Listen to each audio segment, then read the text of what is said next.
La Asociación Cultural Volver a Mars, en colaboración con la Escuela Latinoamericana de Formación Hombre Nuevo, Mujer Nueva, comenzó su andadura a principios del mes de abril con la presentación del curso Bases para el Estudio del Marxismo, donde introdujimos unas pinceladas sobre la obra de Karl Marx y Friedrich Engels. Siguiendo el recorrido natural, el segundo curso apostó por el estudio de la figura de Lenin. En este tercer curso estamos abordando la obra de Stalin y su papel fundamental en la construcción del socialismo. De la revolución en teoría pasamos a la revolución en acción a través de Lenin y ahora a la práctica revolucionaria en la propia construcción socialista de la Unión Soviética con la figura de Stalin. Esta sesión será una sesión especial donde contaremos con la colaboración de los compañeros de la Asociación Hispano-Soviética para contextualizar, analizar y profundizar sobre un tema que ha estado siempre rodeado de polémica como fue el proceso de las purgas. Recordamos que se puede acceder a las clases virtuales de los cursos anteriores y de este mismo curso a través de nuestro canal en YouTube y nuestro canal en ebooks. Además, recomendamos estar atentos a nuestras redes sociales donde iremos informando sobre próximas actividades. Rogamos a los participantes que silencien sus micrófonos y apaguen sus cámaras y recordamos que se podrá participar lanzando preguntas a través del chat habilitado para ello tras la ponencia de los camaradas Pepe y Ricardo de la Asociación Hispano-Soviética. Muchas gracias. Gracias por la invitación en nombre de la Asociación de Amistad Hispano-Soviética. Quiero agradeceros esta invitación a este encuentro, ¿no? Y también agradeceros la labor que estáis haciendo, la Asociación Volver a Marx, de formación y difusión del marxismo-leninismo y de la historia del movimiento obrero de nuestra clase, ¿no? Tan prostituida que creemos que es esencial recuperarla como valor para construir los instrumentos políticos del presente y la sociedad futura, ¿no? Porque la lucha por la recuperación de la memoria de nuestra clase, de la clase obrera, es muy importante, ¿no? La guerra, esa guerra que deberíamos librar todos los comunistas por sacar a la luz de la verdad sobre la historia de la Unión Soviética y de otros países socialistas y de la construcción del socialismo, no es una cuestión secundaria. Fijémonos lo que se hace, por ejemplo, en España con los jóvenes de instituto, ¿no? Un libro de texto de cuarto de la ESO, ¿no? Dice lo siguiente, ¿no? Sobre el tema que venimos a hablar hoy. Stalin estableció una de las más brutales dictaduras de la historia. Una serie de juicios farsa en los que los viejos dirigentes bolcheviques confesaron los supuestos peores crímenes contra revolucionarios. Tras ser torturados e intimidados, los miembros de la vieja guardia confesaron que habían conspirado contra la revolución, ¿no?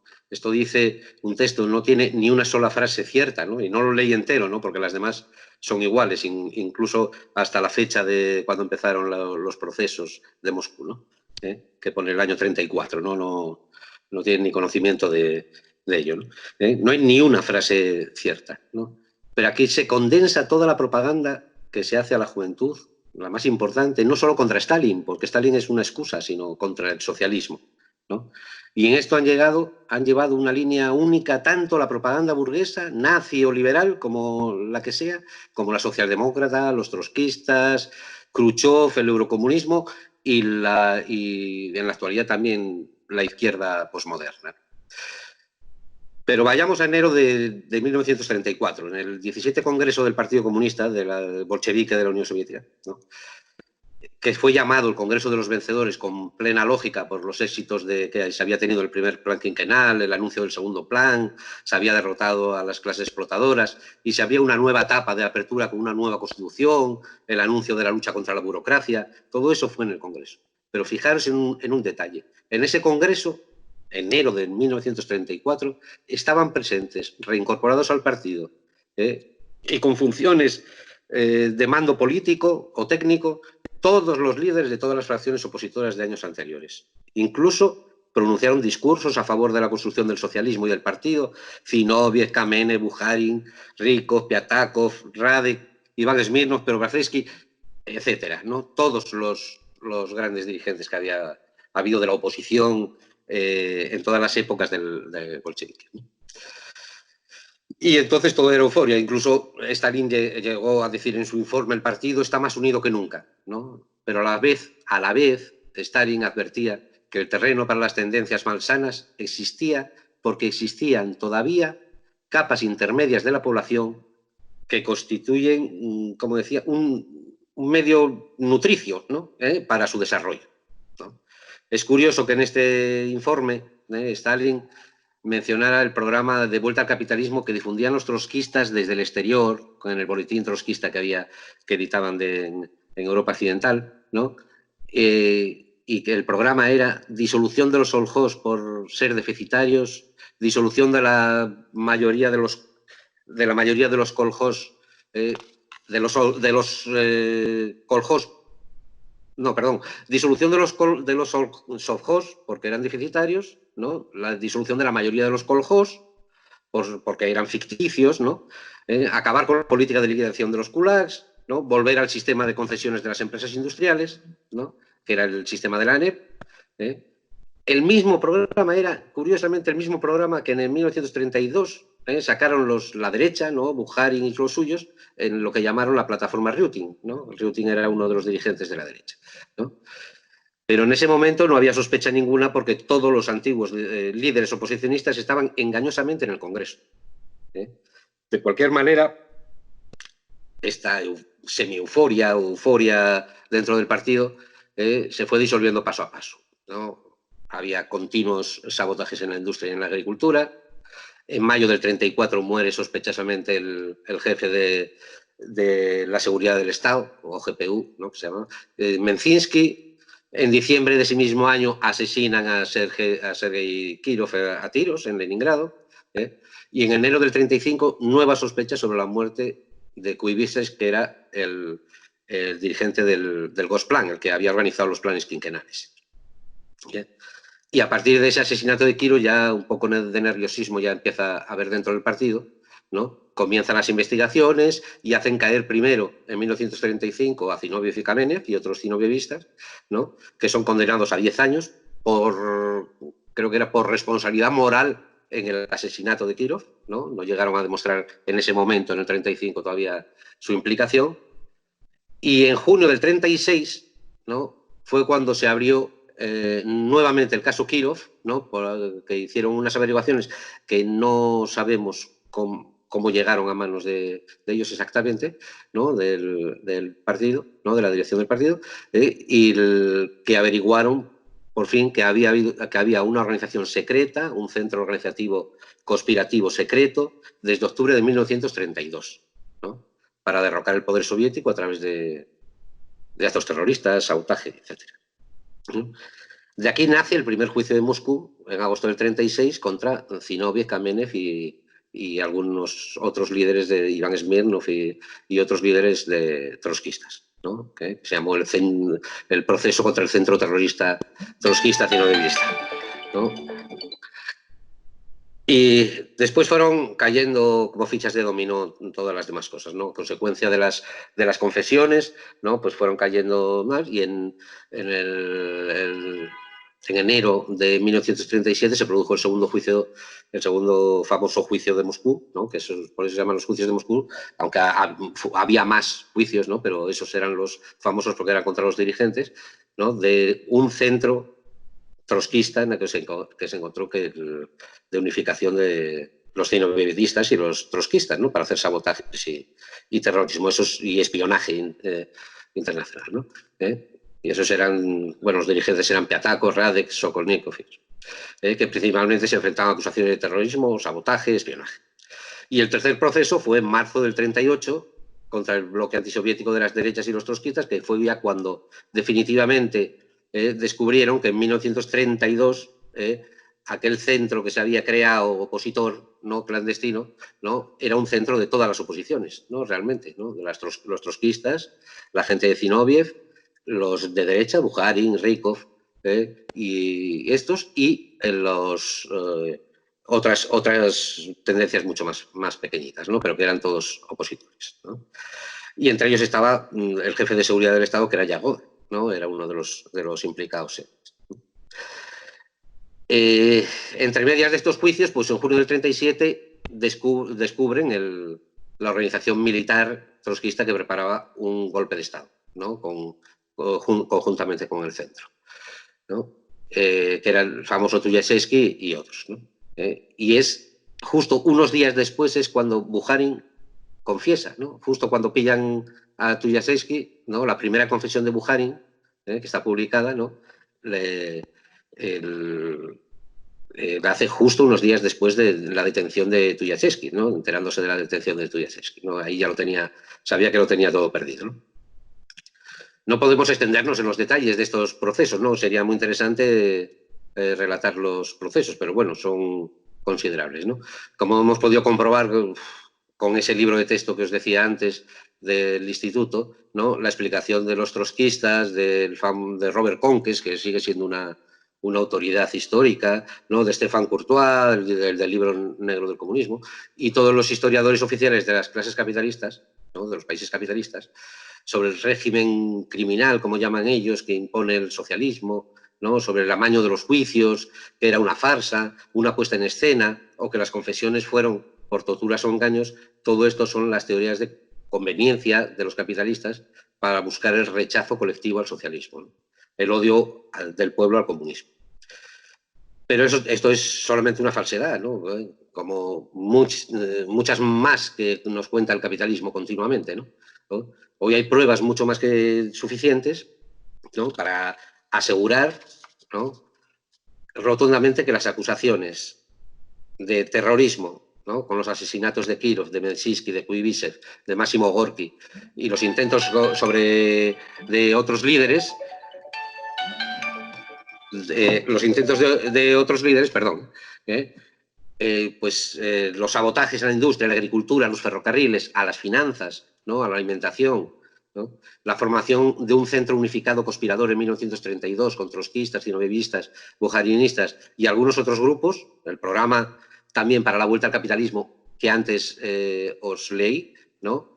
La preparación de un golpe de Estado en el que estaban implicados los militares, el centro unificado de conspiradores, el jefe del Kremlin, ¿no? Enukidze, que era de la derecha también, el jefe de la seguridad del Estado, Yagoda, y el jefe de la guardia del Kremlin, Patterson, ¿no? Que era un amigo personal de Trotsky, pero siguió ahí ejerciendo, ¿no? Las negociaciones con Alemania y Japón, o sea, la traición y el espionaje, la ayuda alemana y japonesa a cambio de concesiones territoriales, en definitiva, las acusaciones, todas las acusaciones que se hicieron en los juicios, ¿no? Y las confesiones que hicieron son verdaderas. Hay fuentes directas, ¿no? Hay estudios ahora, bastantes estudios de todos los últimos años, ¿no? Sobre estas cuestiones, ¿no? Y son ciertas, las de los juicios de Moscú, las de los famosos 4 juicios, ¿no? También hay unas pruebas sobradas, documentadas, para demostrar que ninguna de las confesiones de estos juicios fueron forzadas. Así lo reconoce incluso el biógrafo de Bukharin, Cohen, ¿no? Y otras muchas fuentes directas. Después, si queréis, podemos hablar de cómo estos antiguos comunistas derivaron hacia estos actos criminales, ¿no? Pero puedo dejaros aquí un adelanto en palabras de Lenin, ¿no? Pero es que lo tengo por aquí. Realmente podemos decir que un pequeño error en el que persistimos, le demostramos hábilmente y empujamos hacia su conclusión lógica, se convertirá en una monstruosidad, ¿no? Era ya un adelanto a posibles cuestiones. Él no hablaba exactamente de este tema, evidentemente, porque ya había fallecido, ¿no? También podemos hablar seguro de qué planteamiento político les condujo a esta alianza entre opositores. Solo también voy a dejar un anuncio sobre este tema por el poco tiempo que disponemos, ¿no? Nuestro pensamiento es que tiene mucho que ver con la vieja posición de la Segunda Internacional sobre la imposibilidad de construir el socialismo en un país atrasado, ¿no? Que se convirtió en teoría de la revolución permanente de Trotsky, y en el capitalismo organizado, en la teoría del capitalismo organizado y la teoría del equilibrio de Bukharin, ¿no? Que son teorías realmente derrotistas, ¿no? Cuya conclusión necesaria, a la que lleva, es a la vuelta al capitalismo en la URSS, la necesidad de la vuelta al capitalismo en la URSS. Ahora planteémonos una cuestión, ¿no? Hemos hecho la revolución, bueno, tenemos todo el planteamiento que tenían en la Unión Soviética, el desarrollo socialista, y nos tenemos que preguntar, ¿tenemos los comunistas, ¿no? Y el poder proletario, tenemos el derecho a defender la revolución? ¿Tenemos derecho a reprimir violentamente a los que hacen acciones violentas contra la revolución? ¿Tenemos derecho a destruir a quien quiere destruir el socialismo? ¿O realmente no tenemos derecho a realizarlo, ¿no? Como decía Lenin, nuestra moral, la de los comunistas, se corresponde con los intereses generales del proletariado, ¿no? La violencia es una expresión principalmente, en momentos decisivos, de la lucha de clases en el terreno político, ¿no? Bajo estas circunstancias, bajo estas premisas, se desarrollaron las llamadas, que se llamaron después las purgas de los años 37 y 38, ¿no? Las famosas purgas, evidentemente con catastróficos errores, ¿no? Muchos excesos. Pero si se estudia seriamente el tema, ¿no? Veremos la verdad, ¿no? De que la dirección bolchevique intentó que la represión fuese contra los enemigos, ¿no? Y que no se extendiese indiscriminadamente. Pero muchas veces, si se estudia toda la documentación, ¿no? Pero muchas veces no pudo controlarla, igual que en la colectivización, ¿no? Que los excesos no pudieron controlarlos, ¿no? Tampoco durante un buen periodo, ¿no? Hasta que consiguieron corregirlos y no sin castigos ejemplares, ¿no? Eliminando carreristas y enemigos del pueblo, ¿no? Son penitencias que muchas veces se deben pagar cuando se está construyendo algo nuevo, ¿no? Y en la construcción del socialismo en la URSS era todo nuevo, ¿no? Mirad cómo defendieron cómo intentaban defender esa línea, ¿no? el partido. Os digo algunos datos. En marzo del 37, después del segundo juicio, ya en el Comité Central, Stalin ya avisaba de que no se podía meter a todo el mundo en el mismo saco, y hablaba de los que habían sido antiguamente trotskistas, ¿no? Avisaba de que no se podía hacer una purga masiva, ¿no? Una represión masiva, sino que tenía que ser individualizada, ¿no? Ver cada uno en concreto. En junio del 37, el Comité Central, ante los peligros de la gran conspiración, aprobó dar poderes a los secretarios regionales, eso es cierto, ¿no? Se formaron las famosas troicas, ¿no? Que era el secretario del partido, el presidente del Soviet, el jefe de seguridad.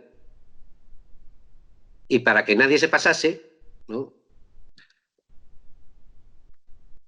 Para que nadie se pasase con la cuestión, pusieron límites numéricos, ¿no? Que no se podía, un techo, ¿no? Porque muchas veces se habla de que había los números ahí a mansalva para poder, y pusieron, precisamente el Comité Central puso, porque lo pedían exageradamente los secretarios, que había millones, ¿no? De conspiradores, ¿no? Y el Comité Central puso unos límites para intentar controlarlo, ¿no? Más acertado o menos acertadamente. Y después mandó, por ejemplo, a varios dirigentes del partido a recorrer toda la Unión Soviética, ¿no? Andreyev entre ellos, Pescarov, que precisamente fue la primera protesta y denuncias de los excesos en el Comité Central en octubre, ¿no? En octubre del 37. Después, en enero del 38, es cuando el Comité Central ya manda una resolución avisando de que se tienen que prohibir las purgas, ¿no? La represión masiva, ¿no? Y el que no se atienda, ¿no? Porque eso precisamente perjudica al partido, perjudica la lucha contra los conspiradores, ¿no? Contra los trotskistas, contra los pujaristas, contra los que se había descubierto antes, ¿no?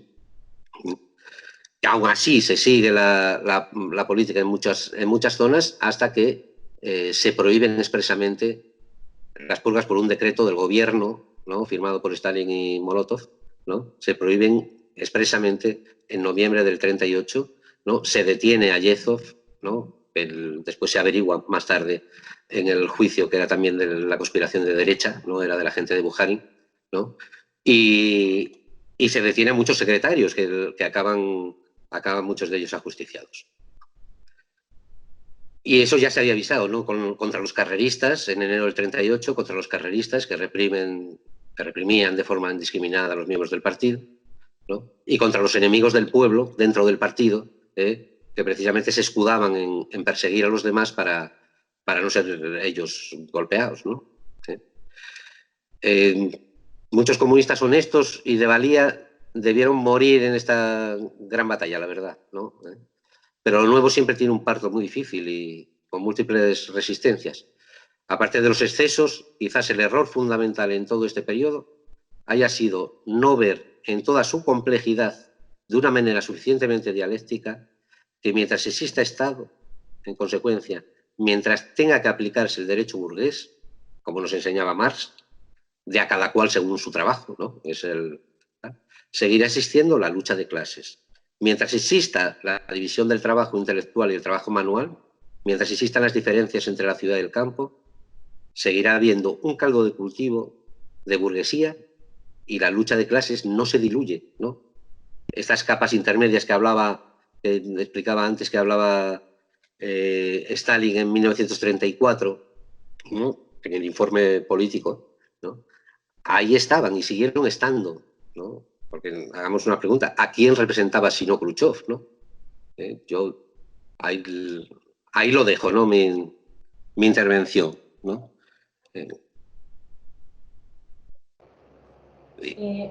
Iba a intervenir otro compañero de la asociación, no sé si... El otro compañero está por aquí. Si está, que encienda su cámara o si no, podemos hacer las preguntas que se están haciendo al compañero Pepe y después se continúa con el otro compañero, si os parece bien.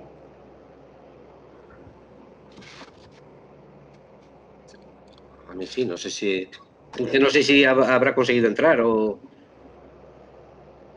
Parece que hay algún problema técnico ahí. Bueno, pues vamos así, eso, empezamos con preguntas y después si llega el otro compañero, pues ya seguimos con él. La primera pregunta es, ¿qué se puede decir de las acusaciones sobre el supuesto alcance internacional de las llamadas purgas hacia otros... Perdón, no te entendí, se oye un poco entrecortado. Sí, repito. ¿Qué se puede decir de las acusaciones sobre el supuesto alcance internacional de las llamadas purgas hacia otros partidos comunistas del mundo? ¿Cómo afectó todo eso?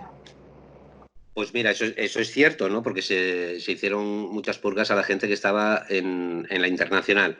Y eso, pues, la verdad que no hay, por lo menos no los hemos encontrado, no nos hemos dedicado mucho al tema de otros partidos, ¿no? Nos hemos dedicado a la Unión Soviética, evidentemente, ¿no? Pero por lo poco que sabemos, sí que es cierto que se hicieron muchas en Yugoslavia, la dirección de Yugoslavia, por ejemplo, ¿no? De Checoslovaquia, de Polonia, ¿no? Y otras, ¿no? Y pues lo mismo que creo yo que decíamos antes, ¿no? Igual que seguro que acertaron con algunos conspiradores, posiblemente acertaron con algunos conspiradores, posiblemente se pasaron mucho con otros, ¿no? Porque seguían teniendo gente conspiradora haciendo las purgas también, ¿no? Que después fueron detenidos hasta que se cortó, ¿no? Hasta que llegó, la verdad que mandaron a una serie de secretarios a los diversos lugares para acabar con las purgas, ¿no? Acabar con la represión masiva. Y hay un salto muy significativo, ¿no? En la cantidad de reprimidos que hubo en cuanto pusieron a los estudios aquí que hace el historiador Ceskov, ¿no? El que estudió los datos precisamente de la policía política de los detenidos durante todos aquellos años, ¿no? Los que eran de la categoría política, no los presos comunes, ¿no? De hecho, hay un salto significativo entre 37 y 38, que es muy grande la represión, ¿no? Y hasta que se consigue cortar, que fue cuando detuvieron a Yezov, ¿no? Y se puso al mando Beria con la orden precisamente de cortar eso, hay un salto brutal, ¿no? Si en el 38 hubo arrestos y condenas 554.000 personas, ¿no? En el 39 hubo 64.000. ¿no? Que era una cosa ya habitual, normal en todos los años. Y los partidos a nivel internacional, de la internacional, que estaban adscritos a la internacional, pues yo me imagino que pasó exactamente lo mismo. Bien, Lucas pregunta, según Anselmo Santos, biógrafo de Stalin, Pepe, ¿puede apagar su micrófono mientras pregunto? Porque si Ay, sí, perdona. Se acopla y es muy difícil. Según Anselmo Santos, biógrafo de Stalin, aproximadamente un 20% de los perjudicados en las purgas eran inocentes. Con el estallido de la Gran Guerra Patria, muchos de estos inocentes militares también fueron liberados para luchar contra los nazis. Estos inocentes perjudicados por las purgas constituyeron el bloque político que dio sustento a la desestalinización de Khrushchev. Tiene que encender el micro. Creo que no, que no tiene que ver con eso. Pero sí es verdad que nada más llegar, en los primeros meses de llegar Beria a la dirección de la seguridad del Estado, liberó inmediatamente a 100.000 personas, ¿no? Que habían sido acusadas injustamente, ¿no? Pero yo creo que no tiene que ver mucho con que sean esos exactamente los que fueron liberados y después participaron en la guerra con la desestalinización de Stalin, porque Stalin, con de Khrushchev, ¿no? Porque Khrushchev tenía su base ya dentro del partido, ¿no? Y se demostró, ¿no?, que tenía su base dentro del partido. Y por eso nos queríamos hacer referencia a la cuestión de las capas intermedias, ¿no? Y de la diferencia o la división entre el trabajo intelectual y el trabajo manual, ¿no? Que no se había salvado todavía esas diferencias y bueno, probablemente no, hasta el comunismo es difícilmente salvable, ¿no? Pero sí que se puede ya trabajar mucho más y sin darse cuenta, ¿no? Y es verdad que se hacían unas capas que eso va provocando elementos burgueses, ¿no? El programa de Khrushchev realmente era el programa de Bukharin, ¿no? Era el mismo, o sea que es posible que quedase todavía o lo recogió, ¿no?, posteriormente, o ya en aquella época era de esa tendencia y bueno, no lo descubrieron, supongo, como a mucha más gente, ¿no? Unos, por un lado, se pasaron, ¿no? Seguro que a muchos comunistas honestos los reprimieron, y por otro lado, ¿no?, a otros que a lo mejor sí habían pertenecido a conspiraciones de estas de derecha, otros cristas y eso, quedaron dentro del partido y dentro de la dirección, además, ¿no? Pero bueno, es un poco especular, pero creo que por ahí se podía estudiar el tema. En relación, pregunta Pablo Jiménez, entendiendo que Bukharin fue uno de los arquitectos de la NEP, Nueva Política Económica, y destacado dirigente marxista de la Revolución Rusa, siempre me he preguntado las circunstancias de su fusilamiento. ¿Hay documentos que permitan contextualizar lo ocurrido? ¿Cuáles fueron sus acciones o elementos bajo los cuales fue condenado? El micrófono, compañero. Sí hay documentación, claro, están las actas taquigráficas del juicio, ¿no? Mira, yo lo tengo aquí, si queréis verlo, por ejemplo, estas son las actas taquigráficas del juicio que el Comisariado del Pueblo de Justicia de la URSS, ¿no?, la sacó en el mismo año de la publicación, ¿no?, del juicio, ¿no? Y esto, bueno, cuando dicen que en una puesta en escena, no sé quién iba a poner en escena, esto es incapaz, ni Steven Spielberg, ¿no?, de poner en escena 800 páginas son de discusiones, de comentarios, de interrogatorios, de hablar libremente, podríamos decir, ¿no? Dijeron realmente lo que querían, ¿no?, cada uno. Y Bukharin, bueno, Bukharin no, que fue uno de los... precisamente Bukharin, al principio, cuando Lenin propuso la NEP, Bukharin se opuso a la NEP, ¿no? Se opuso, porque estaba todavía en unas posiciones izquierdistas, ¿no? Porque es el linde perfecto, ¿no? Muchas veces la pequeña burguesía radicalizada se pone muy, muy extremista, ¿no? Y en un momento determinado álgido de mucha lucha y todo eso, y después cuando hay un elemento plano aparentemente de lucha de clases, se muestra a la derecha completamente. En eso ha pasado en la historia muchas veces, en la historia del contemporánea, ¿no?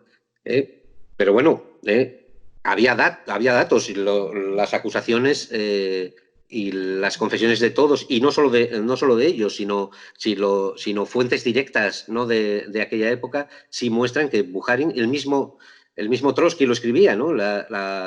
la conspiración, que eso lo encontró el Pierre Bourdieu, ¿no? Que es un historiador trotskista, ¿no? Que hizo biografía también de Trotsky y es un seguidor, seguía siguiendo hasta hace poco, no lo sé si seguirá, supongo, no defendiendo la cuestión esta. Encontró los archivos de Trotsky, ¿no? Encontró precisamente un intercambio de cartas entre Trotsky y su hijo, Sedov, ¿no? Que hablan precisamente de la confección del Centro Unificado en 1932, en el que estaban Bukharin, ¿no? Los derechistas, y estaban los trotskistas, ¿no? Y estaba Zinoviev, los zinovievistas también, ¿no? Había una conspiración, ¿no? Y por eso al final fue fusilado. Precisamente los juicios de Moscú, los que son específicamente los 4 juicios de Moscú, es lo que está más que demostrado documentalmente, eso que fue real, ¿no? Las acusaciones eran reales y las confesiones también eran reales. Después ya de las grandes purgas, eso ya es mucho hablar, ¿no? De que, pues, lo que decíamos antes, muchísimo probablemente fue preparado, ¿no? Para eliminar a muchos comunistas y Pau. ¿Qué tal? Buenas tardes. Ricardo, buenas tardes. Buenas tardes. Iba a decir que como hay alguna pregunta más, terminamos con Pepe y ya seguimos contigo, ¿te parece? Como quieras, como tú quieras. Bueno, José Antonio Ejido pregunta, ¿qué opináis? Bueno, también podéis responder ambos en realidad. Como dice Ludo Marten, que Beria representaba un grupo propio contrario al de Stalin. Bueno, eso hay discrepancias precisamente entre los estudiosos de ese tema, ¿no? Grover Furth dice lo contrario, ¿no? Precisamente Grover Furth dice que Beria era el más cercano a Stalin, ¿no? Ludo Martes dice que lo contrario, ¿no? Que era un derechista también, ¿no? Junto con Malik. Ahí hay discrepancias, no. Nosotros no tenemos una opinión formada, aunque también estudiamos la época final de después de la Segunda Guerra Mundial, ¿no? Pero ahí no podemos formar una opinión exacta porque ahí también pasaron muchísimos acontecimientos, ¿no? También fue gente eliminada muy sospechosamente, ¿no? Claro, y después Khrushchev acusaba a Beria, por ejemplo, Khrushchev acusaba a Beria de haberse cargado en el caso Leningrado, a toda la dirección de Leningrado, aparentemente eran seguidores de Zdanov, que se había muerto, también había sospechas de tal, y Khrushchev acusaba que había sido Beria, que había fabricado aquel caso y tal. Y después otros acusaban de que había sido Khrushchev, ¿no? Y claro, ahí la demostración no se puede saber, no sabemos ni siquiera si existen archivos en la Unión Soviética porque no sobre eso, o están cerrados, porque hay muchos que están cerrados, ¿no? Y no se puede, por lo menos los historiadores rusos y eso no los han sacado exactamente, ¿no? De eso, han hecho conjeturas y cada uno sobre planteamientos tal, así que eso no podemos saberlo exactamente. Bien, como es verdad que hay varias preguntas para que pueda bien explicarse Ricardo en su parte, voy a dejar una como base y ya pueda empezar Ricardo después de contestar esa pregunta, aunque es una pregunta a lo mejor un poco complicada o difícil de dar un dato muy concreto, pero Ramín Lesca preguntaba cuál es el número que estiman como real de la gente que murió en las purgas. Os dejo ese dato y a partir de ahí después continuamos con las preguntas, pero ya que participe el compañero Ricardo.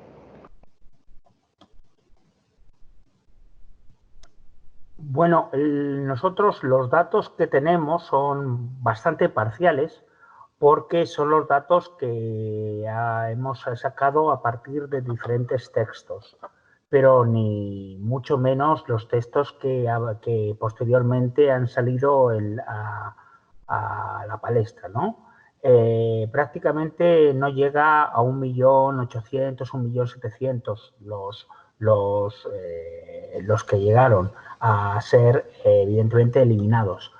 Pero sí es verdad que ahí hay un dato, que lo ha dicho antes Pepe, que es que hay un individuo que empezó a hacer una masacre para atacar a comunistas honestos que él creía que podían ser una rémora o un obstáculo para ayudar a este complot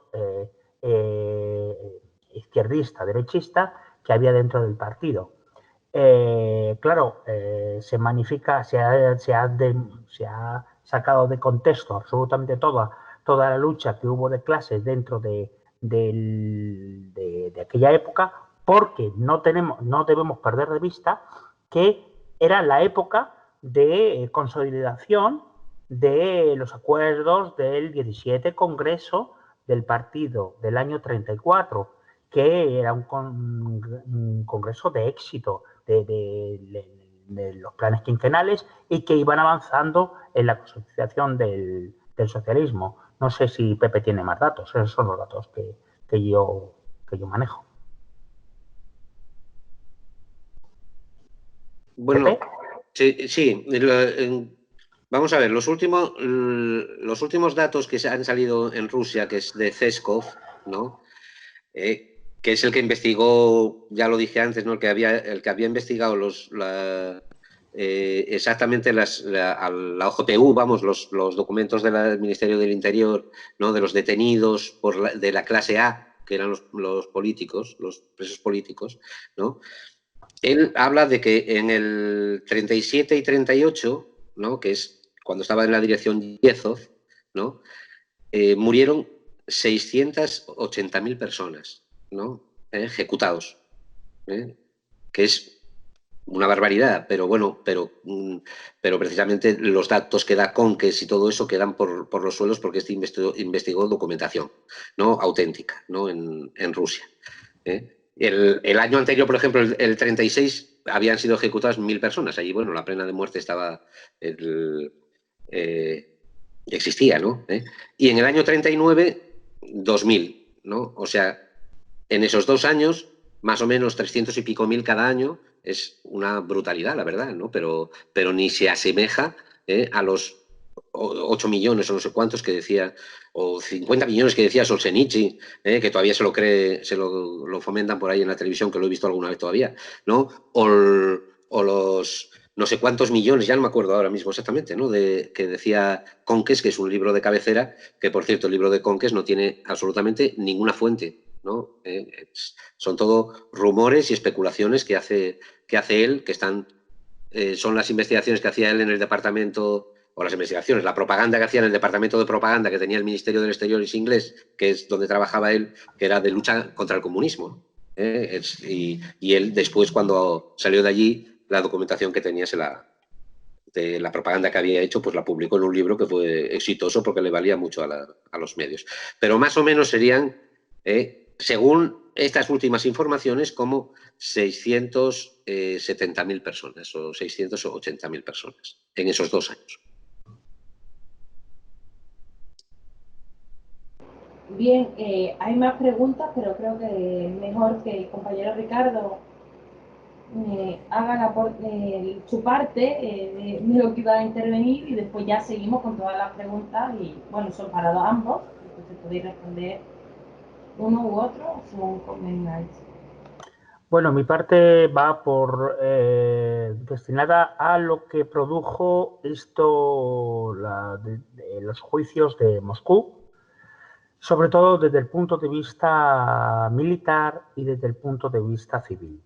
Desde el punto de vista militar fue muy importante porque de los 5 mariscales que fueron ejecutados en el juicio a los militares, y hubo evidentemente un descabezamiento de un complot interno. Y esto llevó a que no hubo quinta columna dentro del Ejército Rojo. En el momento en el que el Ejército Rojo estaba preparándose y preveyendo un significativo avance de las posiciones fascistas en Europa y sobre todo en los círculos reaccionarios de los Estados Unidos, de Inglaterra y de Francia para que la Alemania nazi invadiese la Unión Soviética. Con el pacto Molotov-Ribbentrop esto se fue al garete y durante el año, el año y medio que consiguió de que no hubiese ataque a la Unión Soviética, el desarrollo de la unidad de clase con la unidad de la formación de los nuevos, dirigentes del ejército, generales y tal, fue muy avanzada y sobre todo preparó al Ejército Rojo para las posteriormente victorias que hubo detrás. En lo civil fue peor. ¿Por qué? Porque nosotros creemos que muchas personas que, fueron, no fueron expedientadas por los expedientes que hubo posteriormente del año 39, se mantuvieron agazapadas dentro del PECUS y se mantuvieron dentro de la retaguardia. ¿Eso qué quiere decir? Que, evidentemente, los 3.300.000 comunistas que cayeron en la Segunda Guerra Mundial fueron comunistas que fueron a primera línea y muchos de los que fueron a retaguardia, cuando realmente se continuó la construcción del socialismo y, sobre todo, después del 19 Congreso del Partido Comunista, todas estas personas empezaron a unirse a los dirigentes revisionistas aupados alrededor, no solamente de Khrushchev, sino de todos los que apoyaron a Khrushchev en el golpe de Estado del año 56. Esto es muy importante porque quiere decir que la lucha de clases no se llevó hasta sus últimas consecuencias en la Unión Soviética, porque si no, no hubiese habido este vuelco, ese cambio de orientación después del 19 Congreso. Hay que ver las posiciones del 20 Congreso, como todos los decretos que hubo posteriormente quitaron mucho de las conclusiones y de lo que se iba a desarrollar en el siguiente plan quinquenal, que no se desarrolló. Por ejemplo, el plan de la naturaleza, de mejoramiento de las tierras soviéticas y los franjas forestales del año 48, fue desmantelado una vez Khrushchev fue elegido secretario general directamente. Ya en el año 53 empezó a ir contra este plan y en el año 56 se decretó su paralización y posteriormente exterminio. Esto es fundamentalmente hacia dónde llegaron las purgas, porque después muchas personas, muchos individuos que estaban en las cárceles, que no estaban, no habían sido eliminados, Khrushchev y toda la camarilla que le apoyó los dejó fuera de las cárceles y empezaron a hacer no solamente el ataque a la figura de Stalin, cogiendo la excusa del culto a la personalidad, sino, y lo que es más importante, la revisión de los postulados del partido bolchevique, alejando del control obrero y sobre todo de la sociedad a la clase obrera. Y esa era la principal idea para quitar la dictadura del proletariado, quitando el control bolchevique, quitando el control obrero con las medidas que hubo de no llevar desde las fábricas directamente a los soviets de diputados y obreros, directamente de las fábricas, para que se incentivase más los grupos, de funcionarios, de intelectuales y tal. Todo esto en consonancia con una política de digamos, de vuelta al capitalismo, que es lo que pasó después en los siguientes congresos 21 y 22.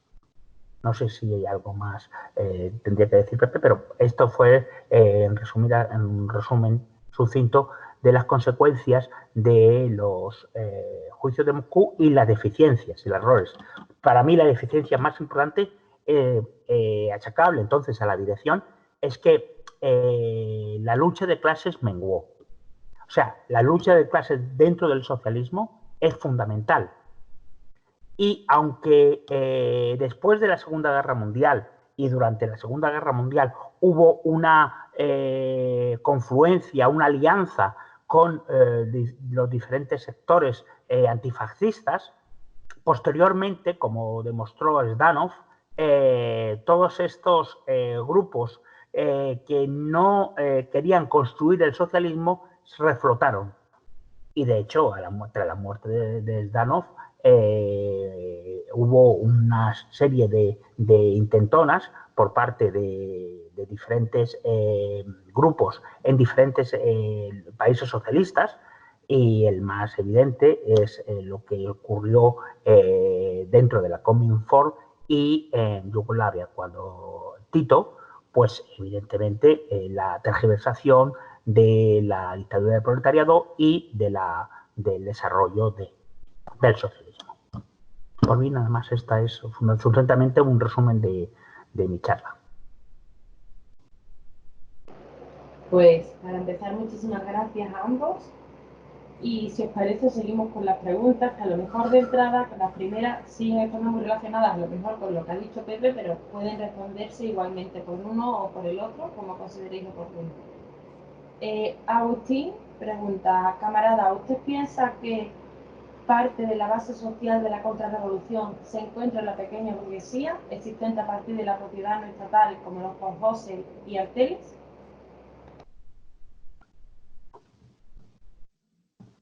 Sí, sí, claro. Sí, es evidente. Habla tú, perdona. No, es evidente. Es evidente que una de las medidas que se propone en el 19 Congreso es el fortalecimiento, el mantenimiento y el desarrollo de los sovjos, y ir gradualmente liquidando los kolhoses o convirtiéndolos en sovjos. Porque una parte importante del excedente de mercancías se estaba convirtiendo en una especie de trueque, de mercado muy, muy incipiente que se quería atajar. No sé cómo... ¿Querías tú decir algo más, Pepe? Sí, es que, vamos a ver, siempre en una sociedad que tenga un Estado, como decía antes, ¿no? Siempre se trabaja cualquier Estado, un Estado socialista, hasta que no se extinga, ya nos lo explicaba Marx, ¿no? Tiene que trabajar siempre con el derecho burgués, que es a cada cual según su trabajo, ¿no? Ahí están las diferencias, ¿no? Entonces, si no se van limitando, haciendo una fuerte revolución cultural, ¿no?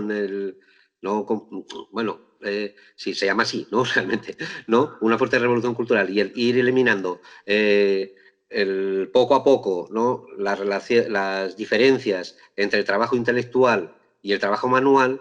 El trabajo intelectual siempre va a generar, ¿no? Continuamente pequeña burguesía, ¿no?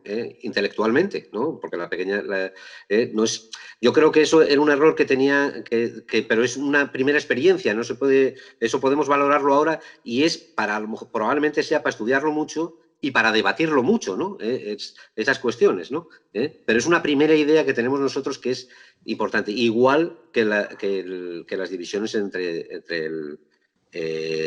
la ciudad y el campo, ¿no? Es necesario que esas vayan recuperándose. No se puede decir que se extinguen las clases, ¿no? Y que el campesino, el proletariado, los empleados, los intelectuales son ya eso es ya la construcción hacia el comunismo, ¿no?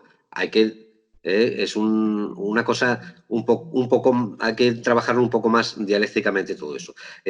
Y entonces sí es cierto que los directores de fábricas, de hecho, mira, voy a poneros un ejemplo, ¿no? Cuando la NEP, ¿no?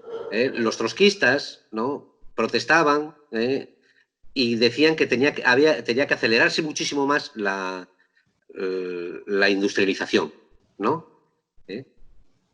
Porque era una necesidad para construir socialismo, aunque ellos creían que no se podía construir el socialismo en la URSS, y entonces había que hacer una acumulación primitiva con los campesinos, ¿no? Los campesinos tenían que ponerse semisiervos de la industria, claro, pero ¿a qué estaban apoyando? Si después vemos quiénes eran los trotskistas, ¿no? Cuando lees la biografía de ellos al final, cuando los detuvieron y todo eso, cuando los procesos de Moscú, ¿no? Y todos trabajaban de directores o similares en la industria, ¿no? O de gerentes políticos, ¿no? O directores políticos en el ministerio y todo eso, ¿no? Que es muy curioso, porque después los derechistas, ¿no? Trabajaban casi todos, ¿no? Los que no eran los políticos más importantes, ¿no? Pero bueno, los que trabajaban casi todos para la agricultura, para los ministerios o comisarios del pueblo de finanzas, de alimentación, ¿no? Y eso eran los que estaban más apegados a los kulaks, ¿no? Aparte de que en los dos eran intelectuales, ¿no? Los dirigentes eran intelectuales y los demás tal. Entonces se iban, por eso decía, tenía por aquí, decía, mira, un comunista inglés decía una cosa fenomenal, ¿no? Un comunista inglés de aquella época, estuvo muchos años como dirigente del Partido Comunista Inglés, con Gallagher y esta gente. Y él decía una frase fantástica porque yo creo que va en esa línea y tenía razón, ¿no? Decía, el trotskismo no es una lucha del socialismo contra la burocracia, ¿no? Él lo planteaba, ya daba la conclusión, ¿no? Es una lucha de los burócratas degenerados que representan las fuerzas de restauración capitalista contra la tendencia al socialismo, ¿no? Esa es, creo que la base de la explicación que nosotros intentamos dar de después la posible degeneración hacia Khrushchev, ¿no? Podríamos decir. Bien. Otra pregunta, Jesús Pérez López pregunta: las clases dominantes ostentan el monopolio de la violencia. Sin embargo, el movimiento no violento se ha vuelto hegemónico en la mayor parte de la protesta social. ¿Cómo podemos hacer frente al pacifismo utópico e idealista que nos lleva al reformismo del falso pacto social entre las clases? En otro sentido, ¿son las guerras imperialistas una demostración de ese monopolio de la violencia por parte de la clase dominante?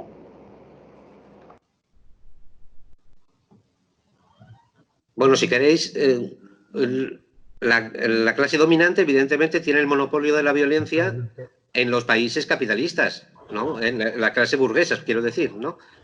Tiene el monopolio de la violencia y lo ejerce a tutiplén, que ya lo sabemos, ¿no? Y en las guerras imperialistas, las guerras es la máxima expresión de la política, ¿no? La guerra, la cuestión más violenta y más terrible, ¿no? Pero no tiene por qué tener el monopolio de la violencia si tenemos nosotros el poder, ¿no?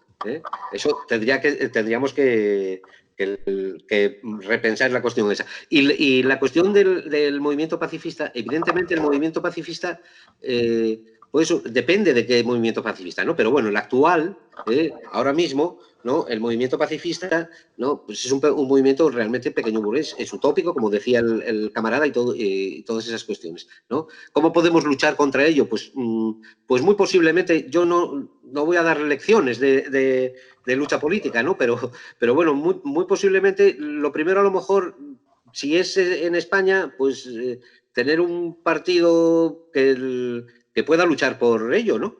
Por ganarse a las masas, ¿no? Incluso a los que luchan por la paz, ¿no? ¿Por qué no? Pero bueno, aquí parece, de momento no hay un partido que luche por lo menos un partido potente, quiero decir, no que no haya partidos o trocitos de un partido, que lo que falta es esos trocitos a lo mejor llevarlos a una cosa que no sea tanto trozo, ¿no? Sino que sea ya una cosa más compacta. Y eso yo creo que aquí luchar individualmente o luchar va a ser difícil ganar batallas a nadie, ¿no? Eso es así, ¿no? Hay que estar con los trabajadores, ¿no? Como hacían los bolcheviques, estaban con los trabajadores y ahí estando con ellos les metían el socialismo, pero ellos, como elemento fundamental, yo estoy en un sindicato para meter el socialismo, yo estoy en el movimiento por la paz para hacer propaganda del socialismo, aparte de las cosas pequeñas, ¿no? Que también hay que hacer.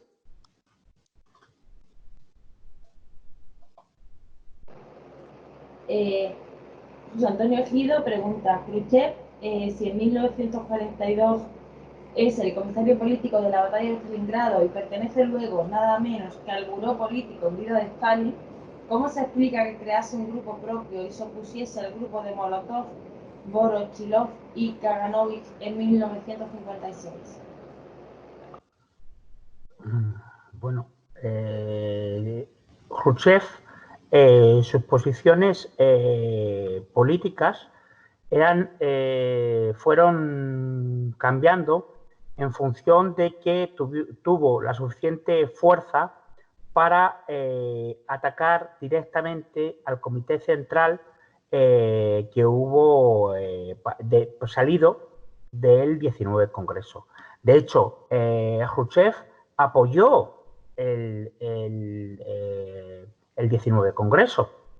No tenemos que tener en cuenta que Khrushchev, cuando él empieza a atacar después de la muerte de Stalin, empieza a atacar con todos aquellos elementos que no querían más el desarrollo de la construcción del socialismo.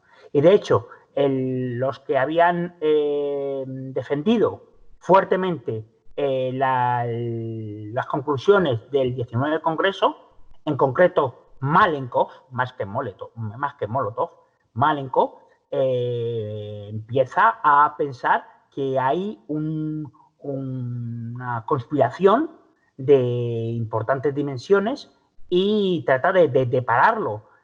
Pero ya, evidentemente, Khrushchev, que había estado soterradamente después del año 52, estuvo trabajando y buscando alianzas dentro del partido bolchevique, del Partido Comunista.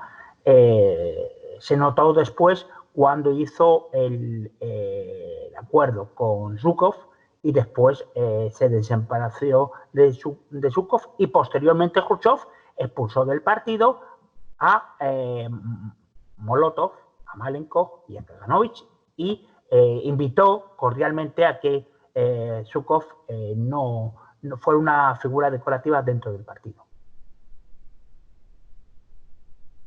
Yo solamente quería dar un dato anterior, porque igual no se conoce, pero bueno, Khrushchev no entró en el Politburó después de la guerra, ¿eh? Khrushchev ya era, en el 39, ya era miembro del Politburó del partido, ¿eh? Ya cuando las purgas, ya era miembro me parece que era miembro suplente, ¿no? Y después fue miembro... Y fue miembro titular, ¿eh? Y fue el dirigente de Moscú en aquella época, que después lo trasladaron a Ucrania, por eso odiaba tantísimo a Shcherbakov, ¿no? Que fue uno de los que murió dudosamente también por aquello de los médicos y toda esa historia, ¿no? Después de la Segunda Guerra Mundial, ¿no? Y lo odiaba, según cuentan biografías y todo eso, Khrushchev odiaba muchísimo a Shcherbakov, ¿no? Porque era el que le había sustituido, le habían mandado la dirección a sustituirle en Moscú y fue el que paralizó las purgas en Moscú, Shcherbakov. O sea que las purgas, Khrushchev, algunos datos que hay por ahí son un poco también grandes, ¿eh? En relación con eso hay dos preguntas sobre Khrushchev. La primera es cuál fue su papel y su línea en las purgas, de la pregunta JC, y después Mario Castro dice, hace un comentario un poco más largo, dice, el hijo de Khrushchev cayó prisionero de los nazis en la Segunda Guerra Mundial. Siendo su prisionero colaboró con los invasores. Después fue capturado por los partisanos, juzgado por las autoridades soviéticas y fusilado por traición. Este hecho marcó la evolución política de Khrushchev posteriormente. O sea, en ese sentido habría dos preguntas. Una, ¿cuál era la postura de Khrushchev durante, o sea, la parte previa, digamos, a este acontecimiento y cómo, y si pudo cambiar algo su posición, lo que ocurrió con su hijo? No tenemos, nosotros no hemos estudiado esa posición de Khrushchev porque durante la época de los juicios de Moscú, Khrushchev no se significó, ni hubo un arresto, ni hubo absolutamente nada contra Khrushchev. Posteriormente, como se dice que su hijo, al ser fusilado, se remandó, o sea, se reafirmó en la lucha contra el Comité Central, posiblemente, pero no tenemos datos. Añade el compañero que este episodio está mencionado por el historiador Antonio Fernández en un libro llamado Beirut, por dar el dato un poco de lo que comentan aquí los compañeros. Después, en Ramil Lesca, perdón. Sergio Guili pregunta, ¿podría decir cómo se escribe el historiador? No, perdón, es una pregunta. Esta vez se hacen preguntas de bibliografía y se mezclan y ahí. Aquí, para el camarada Ricardo. ¿Usted cree que existió un ala revisionista militarista encabezada por Khrushchev y Zhukov desde principios de los 50? Una vez leí que el prestigio de Zhukov fue un apoyo vital para el ascenso de Khrushchev al poder. Sí, es verdad. Hubo no un ala militarista, pero sí Khrushchev vio que había unas diferencias importantes entre las perspectivas que llevó el partido bolchevique después de la Segunda Guerra Mundial y las diferencias de Stalin con Zhukov y del Comité Central, especialmente Zdanov con Zhukov. ¿Por qué? Porque en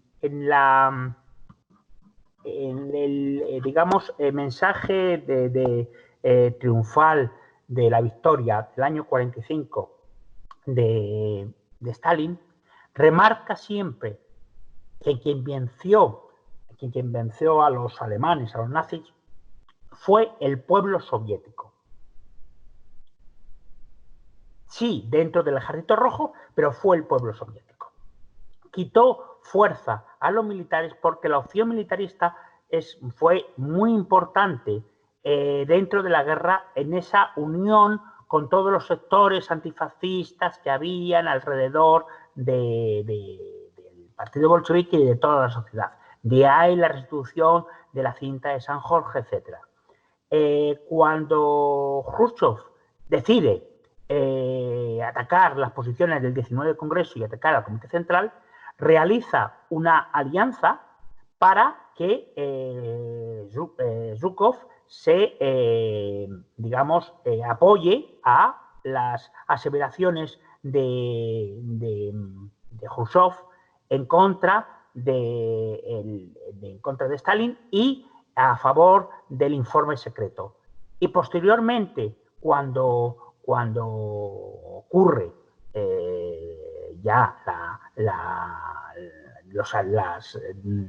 20 Congreso y todas las medidas que hubo, el propio Khrushchev le anula, quitándole todos los cargos y le deja fuera. Que hubo un ala militar de conspiración militar dentro de los años 52 no nos consta, y es raro. ¿Por qué? Porque el ejército soviético, en aquellos instantes apoyó el 19 Congreso y además con bastante vehemencia en los planes quinquenales. Pero creo que fue posterior a todo ello. De hecho, hubo un ataque virulento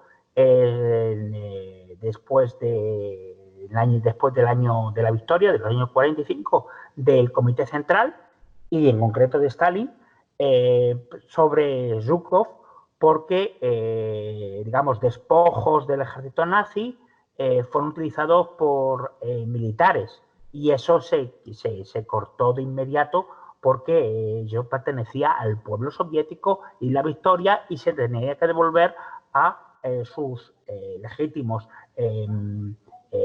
representantes o en sí al Estado soviético, no patrimonio de los militares, como una especie de recompensa a los militares. Eso es algo que creo que Zhukov tenía en mente, pero él no creo que estuviese en la onda de la destrucción del socialismo y en la vía capitalista. Sí estaba en que coyunturalmente apoyara a Khrushchev. De hecho, en las memorias de Zhukov, amargamente habla contra Khrushchev y contra toda esa camarilla con lo que estaban haciendo. No sé si algo más sabe Pepe. Yo, de lo que he leído posteriormente del 22 Congreso, es muy claro en este momento en cuanto a Zhukov. Primero decir que en el chat de la reunión podéis ver determinados comentarios que se están haciendo a cuenta de bibliografía, que es muy interesante. Para no enredarnos mucho, no voy a estar leyendo esos comentarios, pero os invito a que releáis lo que está diciendo el chat de la reunión, porque están apareciendo muchos temas interesantes, sobre todo desde esa perspectiva bibliográfica. Diego Ferro pregunta, ¿surgieron los gulags durante las purgas o son posteriores? ¿Eran también campos de exterminio o de trabajo forzado? No, lo que llaman los gulags sí existían. Eran campos de trabajo. Es que la legislación soviética no era igual que aquí, que los presos no pueden trabajar, ¿no? No pueden trabajar, no pueden ser condenados a trabajo, ¿no? Y allí sí podían ser condenados a trabajo, ¿no? Para producir para la sociedad, ¿no? No estar tirados a la bartola. Y por eso los mandaban a campos de trabajo. Pero no eran campos de exterminio, como decía Solzhenitsyn, ¿no? Y otros, ¿no? No eran unos campos en el que llevaban ahí a la gente para matarla, ¿no? Eran el cumplimiento de la pena, que por cierto, la pena en la Unión Soviética, la máxima pena, era la ejecución en ciertos casos, como fue en esos casos, pero la máxima pena que había en la Unión Soviética eran 10 años, ¿no? De cárcel. Cuando en el 35, pues, precisamente, no condenaron a más años a Zinoviev y Kamenev, ¿no? Condenaron al máximo a 10 años, que no había más, ¿no? Y de hecho hay un dato que es significativo. Los datos, además del Ministerio del Interior de los años 50, habla que de los campos de trabajo, que así se llamaba, la media de todos los que estaban en los campos de trabajo eran 5 años, y que evidentemente eran campos de trabajo y tenían una serie de derechos que no tenían nada que ver con posteriormente toda la propaganda, todas las películas, todas las cuestiones que ha habido. O sea, y no tiene que vamos, confrontar con lo que son las cárceles en Occidente, porque allí, evidentemente, cuando una persona cumplía sus 5 años, que era la pena normal por cualquier tipo de delito, fundamentalmente eran delitos de índole económico, no eran muy pocos los delitos políticos, prácticamente eran muy pocos, según los datos del Ministerio del Interior, realmente eran solamente 5 años. Hay un comentario de alguien que dice que nos puede comentar en el chat.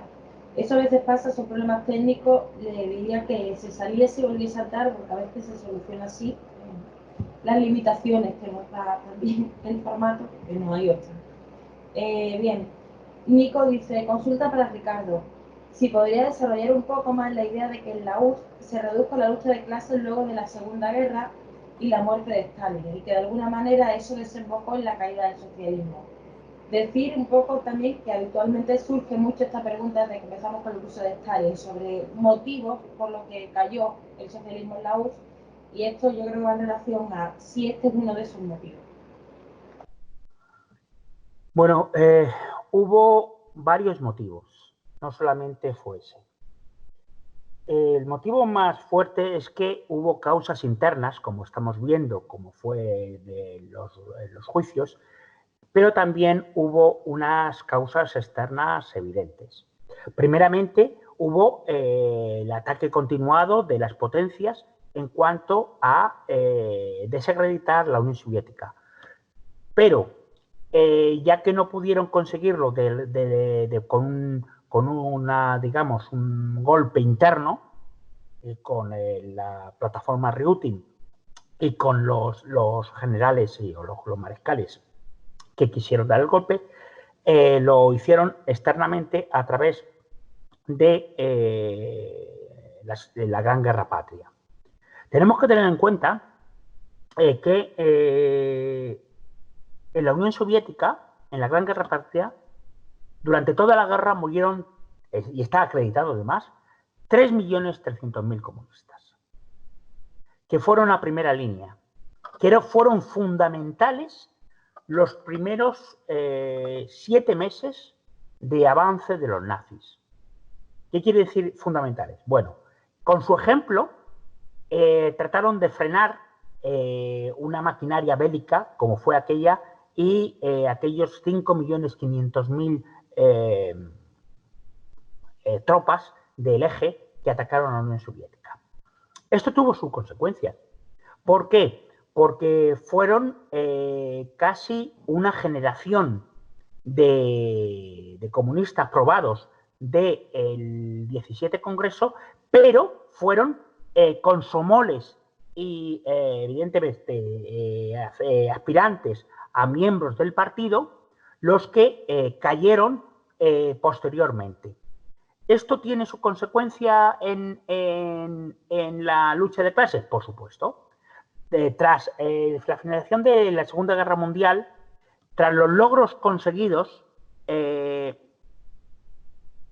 el texto del año 52 de Stalin, Problemas económicos del socialismo, hay diferentes pensamientos que entiende que, digamos, tiene que haber una especie de revolución cultural para que la mayoría entienda que la lucha de clases no ha desaparecido, pero anteriormente la lucha de clases ha menguado. ¿Por qué? Porque en Europa, si bien hubo nuevos partidos comunistas, y, por ejemplo, en Alemania, con la unión de los comunistas socialistas en un solo partido, en el PSUA, las alianzas que hubo en Francia y en Italia, hubo una, digamos, búsqueda de formas de llegar al socialismo,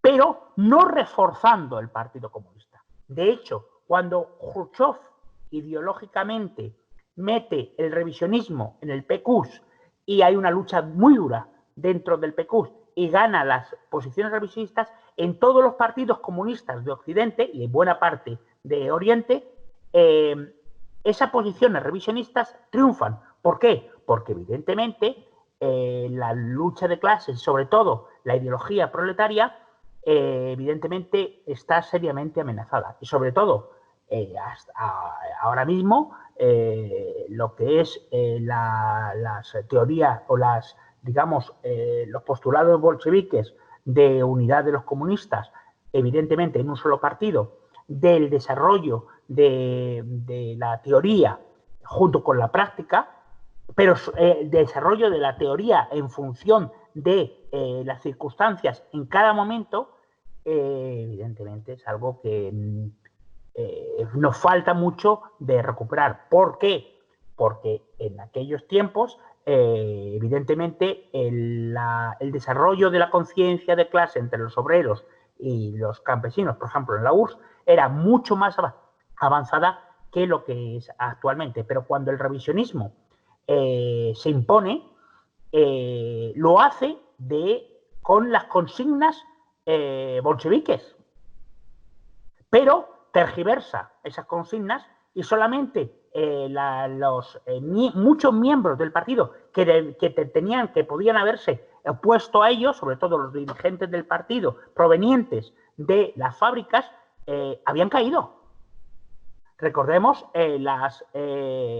prácticamente casi toda la Guardia Obrera de Leningrado, casi toda la Guardia Obrera de Stalingrado cayó en el frente en la lucha contra el fascismo, y eso va a tener una seria repercusión también en el Komsomol.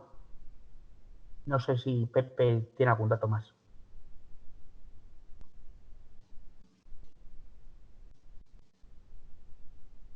¿Sí? Pepe, ¿no va a comentar algo más? No, no creo que no. Si no, no lo diría algo.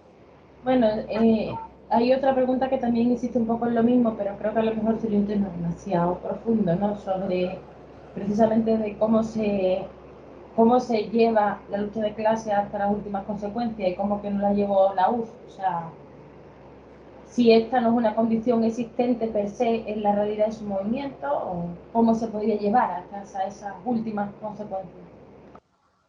Es una revolución de las relaciones sociales. El socialismo fundamentalmente es eso.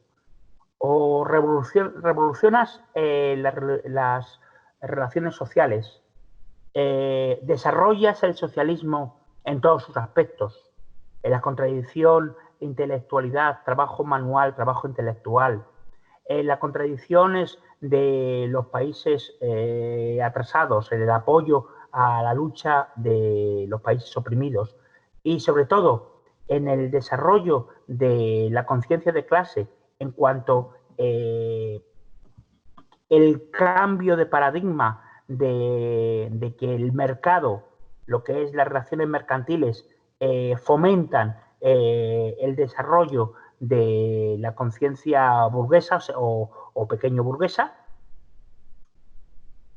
Eso es una de las causas fundamentales del desmembramiento y la caída de la URSS. Durante todo el tiempo que estuvo la URSS en las relaciones económicas, estaban en contra del mercado. En contra del mercado, de las relaciones mercantiles y por el desarrollo de los planes quinquenales y la construcción del socialismo. Cosa que empieza a ser en los años 50, en los años 60, empieza a crearse unas relaciones dependientes de evidente, una especie de mercado paralelo que es creado por las relaciones mercantiles tanto de los colhoses como de los directores de fábrica, como bien ha dicho Pepe antes.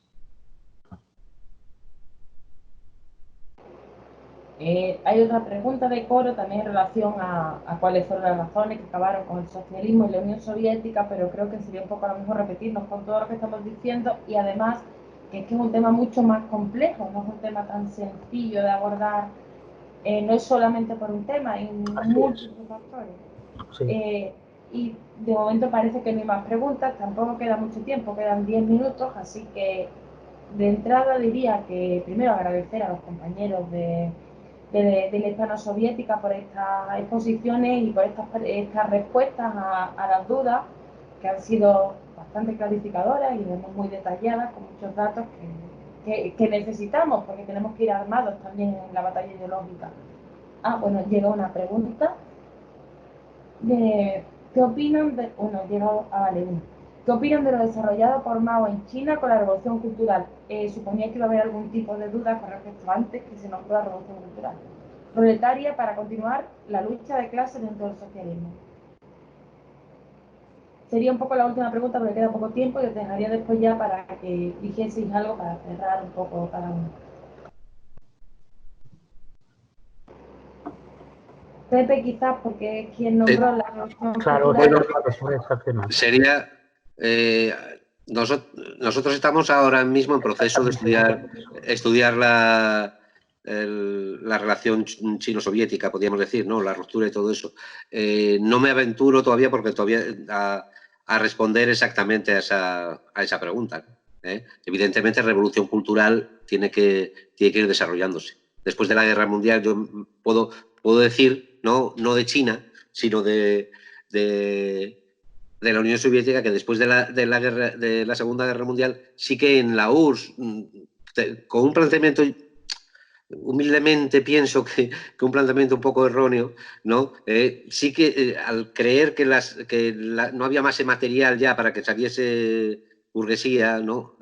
Pues planteaban los peligros eran el exterior, ¿no? Y la reproducción ideológica, podríamos decir, de lo que quedaba antiguamente, ¿no? Y entonces sí que intentaron hacer, con dirección ideológica que tenía Zdanov, ¿no? Sí que intentaron hacer una pequeña revolución cultural de convencimiento intelectual de ciertas cuestiones, ¿no? De lucha en el terreno de la cultura y en el terreno de las ciencias y todo eso. Pero claro, la base material no parece que no se sustenta las costumbres pueden sustentarse, ¿no? Pero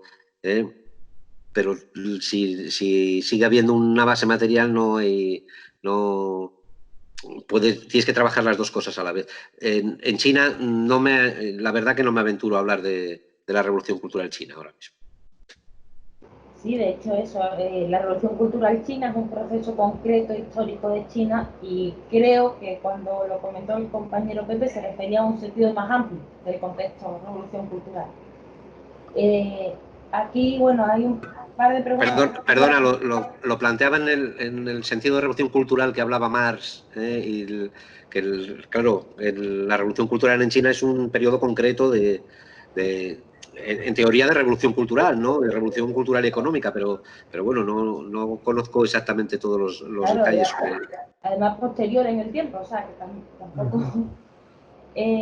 hay un par de preguntas, ya que quedan apenas pues 8 minutos, pero uno, Nico, que pregunta qué papel cree. Voy a poner las dos preguntas y con esto pues contestáis y después también si queréis hacer algún tipo de comentario sobre lo que consideréis oportuno.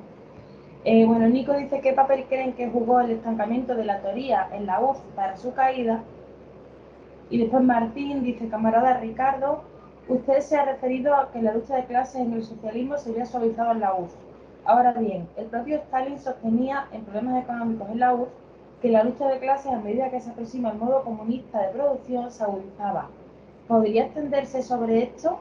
Felicitaciones por su trabajo a ambos.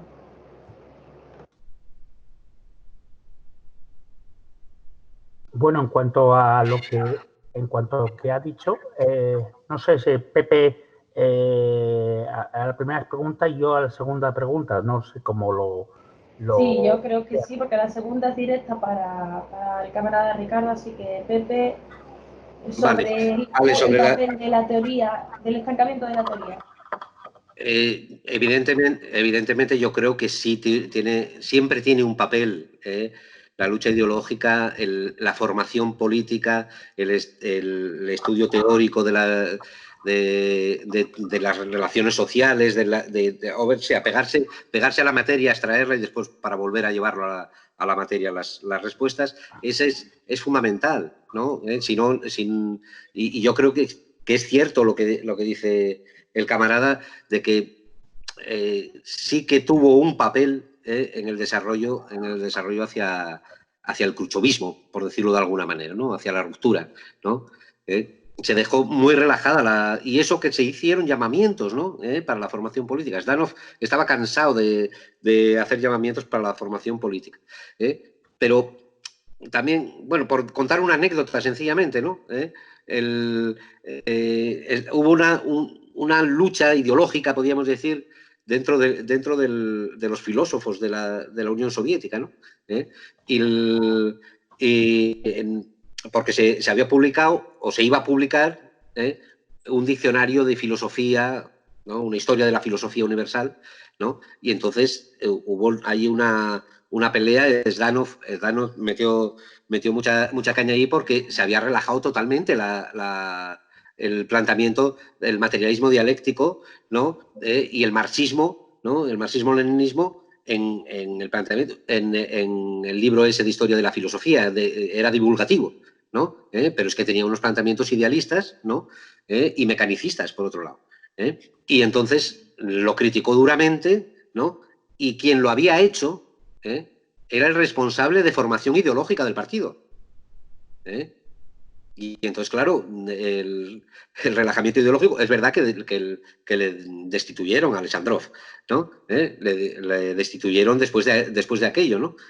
Pero claro, todo lo que había pasado por sus manos de todas las escuelas de formación y todo eso, pues evidentemente no se descubrió ese detalle en esa lucha en concreto, ¿no? Muchas veces las posiciones ideológicas y las posiciones políticas se descubren en luchas concretas, ¿no?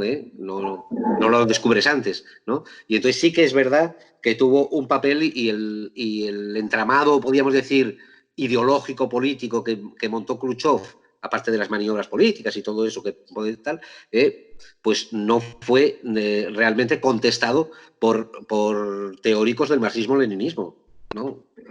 Y entonces tiene que jugar un papel, evidentemente. Y contestando a lo que dijo sobre el camarada, sobre por qué nosotros decimos que se relajó la lucha de clases, hay varios hechos que son evidentes. En primer lugar, que dentro de el escrito de Stalin empieza diciendo que conforme el desarrollo de la construcción del socialismo vaya avanzando, habrá una mayor perseverancia por impedirlo por parte de los restos de las clases y de la creación de burguesía dentro de la URSS, fundamentalmente a través de la intelectual y personas que no están a favor del socialismo en esa lucha de clases.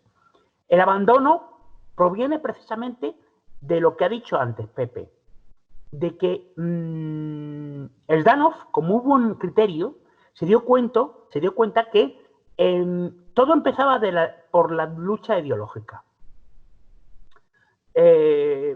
Benedicto, que fue una de las personas que más ha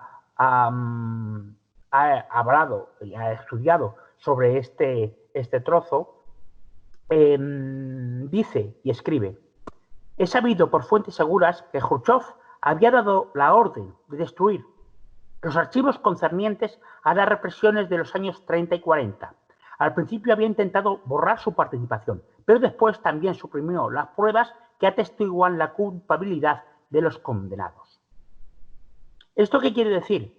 Que si hubiese habido una lucha de clases consecuente, Beria y todo su equipo, que fue con el golpe de Estado de Khrushchev, lo primero que hizo Khrushchev, que sabía por dónde podía venir el golpe, fue destituir a Beria y a todos los colaboradores y los sustitutos, tanto en el KGB y en los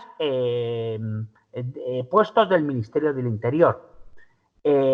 Bueno, y esto quiere decir también que evidentemente esta relajación no proviene porque la población no quisiese el desarrollo de la URSS, los planes quinquenales, el desarrollo del socialismo, no. Era una idea consciente de una serie de personas en la Unión Soviética para parar la construcción del socialismo. Y el principal figura, sin lugar a dudas, fue Khrushchev. Bien, pues con esto terminamos, ya es la hora. Muchísimas gracias, tanto al camarada como al camarada Ricardo. Quisiera decir un detalle. Sí. Creo que lo ha dicho, o no sé si lo ha dicho, como me contesté más tarde, Pepe. Es la hora, pero la asistencia de la Asociación de Amistad Hispano-Soviética se debe actualmente a que en todos los planes de estudios en España, desde la secundaria hasta la universidad, hay un ataque perenne contra el socialismo y contra la época de la construcción del socialismo y contra Stalin. y eso, si no hay una fuerza que esté continuamente armando de argumentos a los trabajadores, no lo va a haber. Nada más, gracias a todos. En ese sentido queríamos dar las gracias desde Volver a Marx por habernos acompañado en esta sesión, por haber aportado, porque además sabemos, pues somos conocedores del trabajo que hacéis, lo admiramos y agradecemos por completo esta participación, porque efectivamente estamos de acuerdo con que es necesario rearmarnos con datos, con biología, porque la que tenemos ahora mismo encima es bastante dramática. Así que muchísimas gracias, Pepe, Ricardo, muchísimas gracias a todos los que habéis participado, y bueno, y que sea por muchas veces que se dice. Hasta la próxima. Muchísimas gracias a vosotros. Muchas gracias, salud.